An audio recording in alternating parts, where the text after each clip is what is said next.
prices of new cars have been crazy in the past few years. And if you look at the average price of a new car in 2024, it's somewhere around $48,000. And recently I've tested the $108,000 Jeep Wrangler. It also happens to be the quickest and most powerful Jeep Wrangler ever made.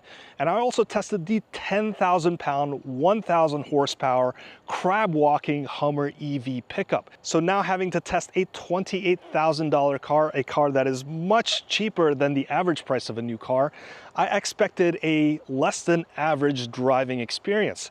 What I actually experienced was far beyond that. There is a lot packed in this car. Now there's some budget-minded, penny-pinching decision-making that was done here, so some things feel low-end, but overall the car is pretty impressive. Now let's start with the outside. The Buick Envista is all new for the 2025 model year, but it's not exactly a new car because this is the same platform as the second-generation Chevy Trax, which was brand new for the 2024 model year. So it has the same bones, same drivetrain, and same general size. But the design of the Envista looks more premium, which makes sense because the Buick is about $2,000 more than the Chevy. The daytime running lights and the LED headlights look very high-end. They are super bright at night. The grille has a very clean and elegant design. It doesn't look obnoxious. From the side, the Envista has a more coupe-like fastback design, similar to the BMW X2. So it looks less like a traditional SUV and more like a performance-oriented vehicle. With the Sport Touring model, you'll find a set of 18-inch black painted wheels and also blacked out elements around the windows, the gloss black body moldings, and also blacked out lower rear fascia. The paint on this one is called Moonstone Gray Metallic, and it's a $500 premium charge, and you'll find a lot of interesting color options on Buick's website. Overall, this is a pretty good premium to luxury kind of look, even in this middle sport touring trim. Now the Avenir trim goes a little more luxury with the paint match body moldings, the side view mirrors, and also that paint match rear bumper. And it also adds a bit more chrome in places and has a unique taillight design. The interior looks pretty fantastic for the Envista's price, but the illusion goes away pretty quickly once you start touching things inside. I do love the amount of features that you get in here though. You get the dual digital screens, the 11-inch infotainment screen with wireless Apple CarPlay and wireless Android Auto, and then you start to see some cost cutting with the smaller 8-inch digital driver display.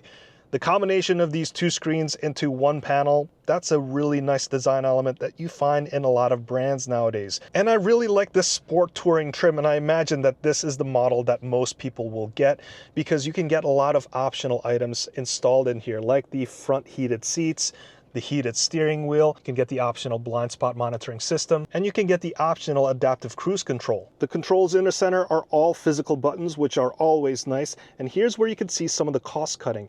Even though this has automatic climate controls, that's great. This is only a single zone. If you look at other brands like the Mazda CX-30, they offer dual zone climate controls. As for the seats, they're really nothing special. You get this synthetic leather stuff, which looks fine. The Sport Touring trim gets the blue highlights, and I like that on the driver's side, you get motorized adjustment with lumbar support. However, for the passenger side, it's still manual adjustment only. As for the fit and finish, they seem to carry that GM DNA where it feels cheap, but I think it's going to be durable and tough.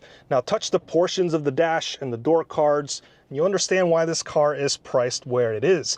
But given the price and the amount of features that you get in here, I'm more than willing to overlook a lot of this stuff. As for the second row, there's really not much going on back here, but there is a lot of rear legroom at 38.7 inches, and headroom isn't bad either at 37.3 inches. There are no vents back here, which isn't ideal for comfort, but there are a couple of USB ports. And cargo space is pretty decent too at 20.7 cubic feet of space. Fold the second rows down and the space grows to 42 cubic feet.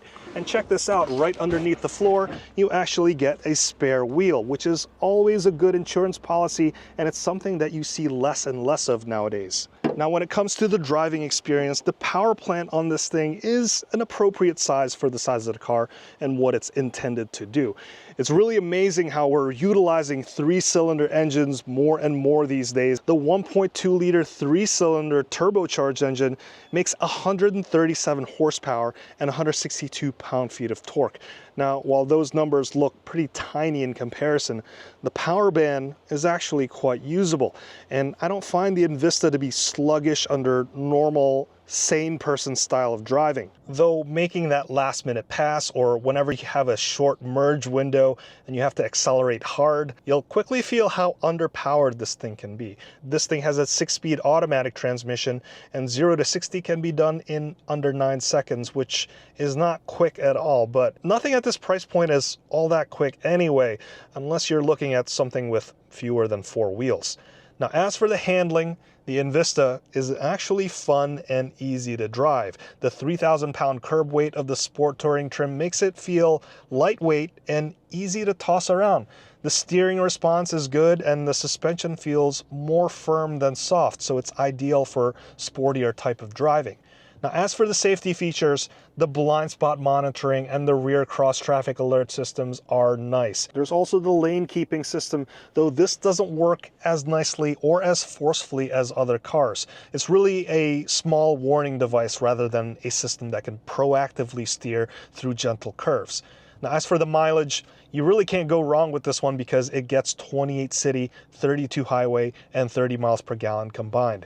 It's not hybrid-like numbers, but then again, you're not paying hybrid prices. Overall, the biggest surprise of the Buick Envista is really the price, because upon first impressions, upon the first look, I was really impressed at how much more expensive the car looked. It doesn't look cheap, it has premium car styling, and inside it comes with pretty decent tech features. And while the shortcuts and the penny pinching decisions are pretty apparent, you sort of understand why it had to be done. Even though the price of this car is much less than the average price of a new car, the experience is way beyond that. It feels like an average car that is somewhat premium looking. We need more cars like the Buick Envista because car prices are getting so out of hand these days.